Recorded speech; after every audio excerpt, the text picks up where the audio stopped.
It seems as if the White House has indeed traveled north this week. Yesterday, the President and Mrs. Bush were at Boston University commencement, and today, Marilyn Quayle is in town. We are delighted that she joins us this morning en route to New Hampshire. Know that in addition to being the wife of the Vice President, the mother of three, she is also a lawyer.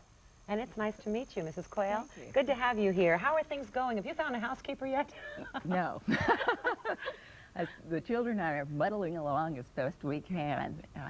We're having fun. It's really been a wonderful experience so far. You must have, through the course of this entire event in your lives, had to pull rank. You know what I mean? I don't mean pull rank, I mean close ranks. Because some of the experiences were not that positive, and of course the children have faced enormous change, as have you and the Vice President.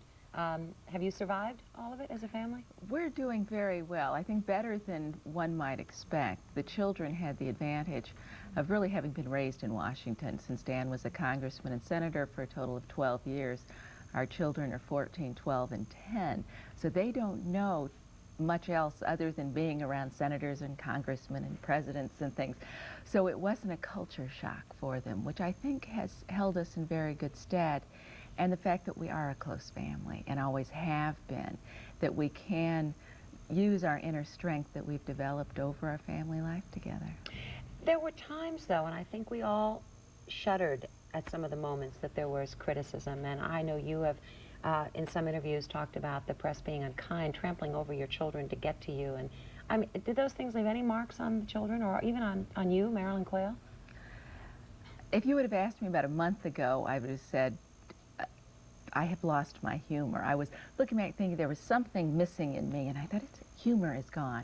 It's back. You're resilient. It was a short period of time. The children had the benefit of having wonderful friends, and their friends never ever criticized Dan Quayle. The people that knew Dan never did, and those who are the people who were around the children. So all they saw was loving friendship.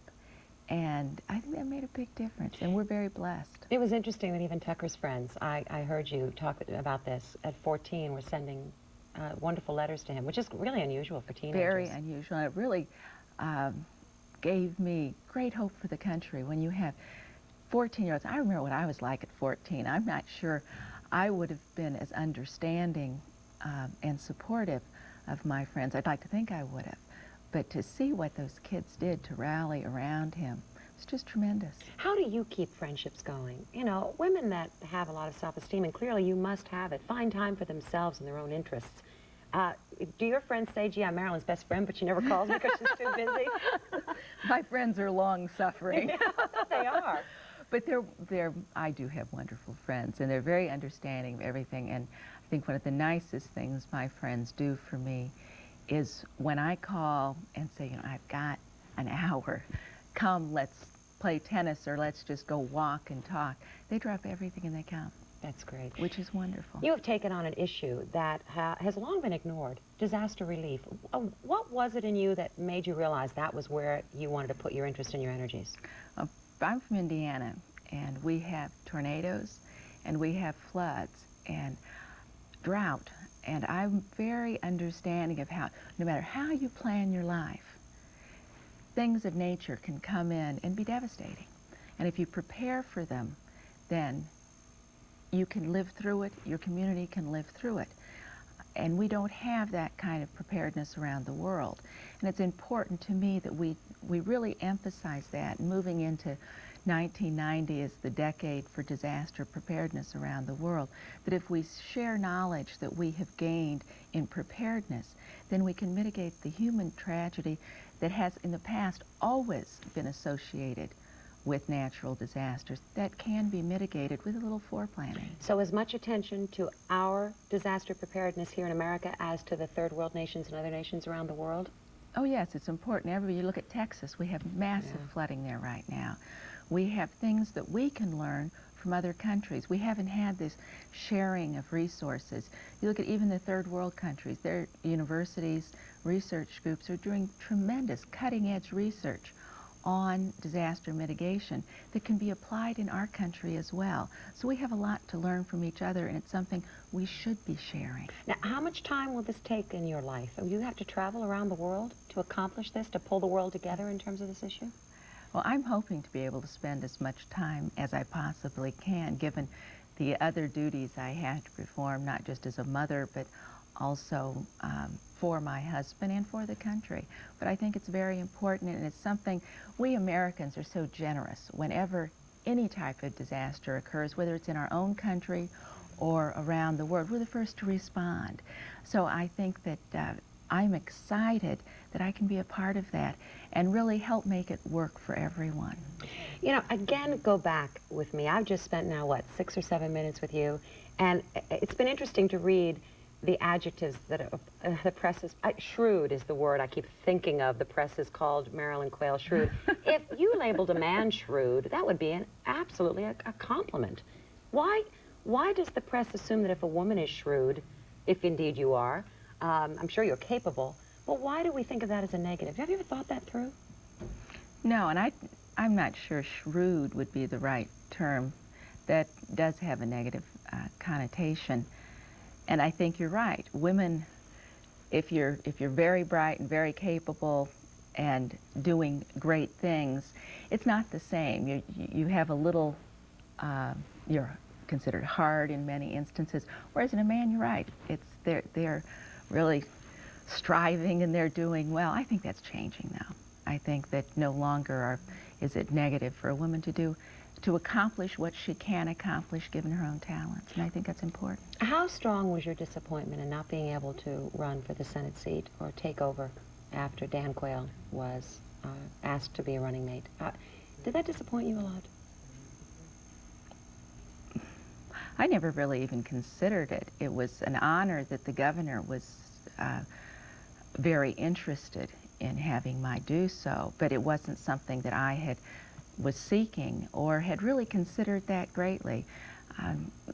When you're given the opportunity to have a bully pulpit, as I have now as the wife of the Vice President of the United States, Say that again. What do you call that? A bully pulpit? A bully pulpit. What does that mean? It means I can pick an issue like disaster relief or the problems that the hearing impaired in our society have and make that a focal point so that it makes an impact on everyone in the country. So children are regularly screened for hearing impairedness, so they're not held back in school, considered stupid when it really isn't a problem mentally. It's that they can't hear, and with a little help, a little notice, the child can do great things. Oh, I so agree with that.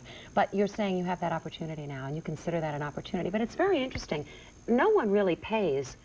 The government does not pay, and you don't have a private plane to go on when you travel around the country.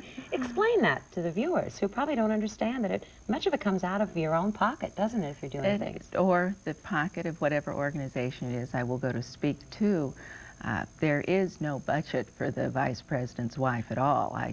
I personally do not have a staff. I personally don't. The government will pay for none of my travel unless I'm actually traveling with the Vice President, excuse me, and he lets me fly on his plane. So, does he do that? He will let you then. In those cases, he will. Oh, sure, if we're traveling together. But other than that, no, everything is left to however I can manage it. It was fun to read about your marriage when you first started in life together, and you hung out your shingle together as lawyers and started a practice. Do you miss that? Do you miss being able to use your practice? I do miss the give and take of a true legal profession, but the glory of a legal education is how it teaches one to think. And anyone who goes to law school, whether or not they actually practice law, they go into business, they go into writing, theater, whatever, you use that legal training, the mind thought, in everything you do. And it's been incredibly beneficial to me. It must have been beneficial, too, to the Vice President as he was running. I mean, the two of you, if you're a close family, I don't think there's a wife or a husband watching that doesn't know that we interact with each other's lives and we discuss things. Again, criticism that has been levied is manipulation of the campaign and even coaching the Vice President as he's speaking. I mean, talk to that for a minute. Oh, that's so silly. Anyone who actually objectively watched the campaign, I campaigned with Dan for 2 weeks out of the entire 2.5 months of the campaign. The rest of the time I was on my own, doing it with my own schedule in a different part of the country. How can I coach someone from the distance of many times 1,000 miles? Yeah. It was a creation of the media. Is the media kinder to you now than they were during the campaign? In I'm terms of not picking up sure I issues- would say that they have realized that the American people have spoken and the American people were able to see through their manipulation of Dan Quayle and see him, the American people see him as who he is, which is an incredibly capable legislator who did a fabulous job in the United States Senate and brings great ability to the office of Vice President. So I think the media is, in view of the fact that the American people didn't believe him in the first place, having to look back and say, well, maybe we better give him a fair shake. Someone said that perhaps your father-in-law, mother-in-law might move in. And why do you laugh? It seems to me to be a great option, but would it work? Oh, it's never even been considered. Again, another fabrication? Oh, well, that whole article that was taken out of, there was very little truth in the whole article. Yeah, that must upset you. Do you? I know that, at least someone also printed that you stay on top of what the press is writing. You read it. Do you ever say, I'm not going to read this because I feel that what's been written so far has not been true? No, you have to read it, just to, first of all, to answer questions. When people, if you would have asked me questions about my staying on top of things or something that had appeared in the press, just like the Washington Post had a front page story that went on the wires, that I attended a meeting at the White House with the President and Mrs. Bush about secession in case of operations and things, and I was very vocal at the meeting. Well, I didn't attend the meeting, and it was a front page story. So if I hadn't read that, then I wouldn't know to rebut it. Isn't that strange, though, and doesn't that appear to be a terrible manipulation? I mean, the American public, it seems, deserves to read facts about people. You've been vocal about that, specifically in the past. Yes. What would change that? I mean, if stories can be printed that are not true, then should we be looking at that? And how do you hedge that against the freedom of the press? You know what I mean? Well, I think that people must realize that the press is a business. They're there to make money. And the freedom of the press is to allow anybody to write anything they want and make money at doing so.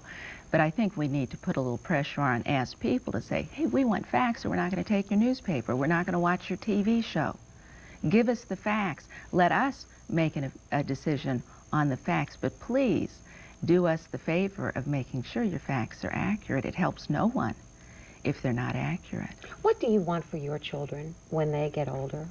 What are some of the things you want them to have in their lives? I'd say I would like them to have joy and peace. I'd like them to feel that they have been brought up and educated so that they can choose a path in life where they can excel with the talents that they've been given, and that they've been given the moral guidelines that will give them personal fulfillment. Do you have all of that in your life? Yes, I do. Do you? Aren't you a lucky lady? As I think my parents tried to instill values in me, and I listened. Isn't that important? And was very fortunate in finding a husband who shares those values with me and who is my true life partner, and that is very important. Do you love your new home? Your new residence? It's a fun residence. It looks like the grounds are gorgeous, Yeah. just incredible flowers everywhere. It's a beautiful old, it reminds me of an Indiana farmhouse, and it actually reminds me of the home my grandmother had. And it's a warm, lovely, gracious house. Where is the Vice President now? Do you keep tabs on each other's schedules? He's in Washington meeting with the President. Is he? And you're on your way to New Hampshire. For what? Yes. Why are you going up there? I'm going up to New Hampshire. I'm going to visit a high school, junior high school there. And then I'm giving a speech to the State Republican Women's Organization. When you talk to junior high students, you talk a great deal about the value of education, don't you? I'm very concerned I have 3 children that are in public schools. And, well, now we've moved 2 to private schools, unfortunately, but I've had children, high school, junior high, and elementary school. I've seen the good and the bad of education, and I'm very concerned about the entire lack of teaching of real history in our schools. You have to have a historical compass in order to know where to go in the future. And we're not giving our young people that. And we're not giving them the excitement of history. And history is so exciting.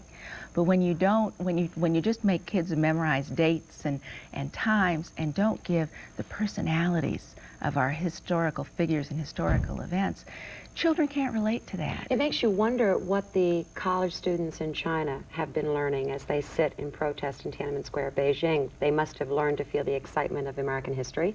There they are saying, please look at democracy for us. It is interesting, isn't it? I mean, they picked up on something we take so for granted, or we and our children. They definitely are. I think that the more events like that do happen around the world, if our teachers are able to do just what you have done, say, look what they're doing there. What did we do? What did our founding fathers do when they were protesting the king? It was the same thing. And we've built on that, and we are the light to the world. We are the ones that show freedom and democracy does work, that people can rule themselves. You don't need dictators to do great things.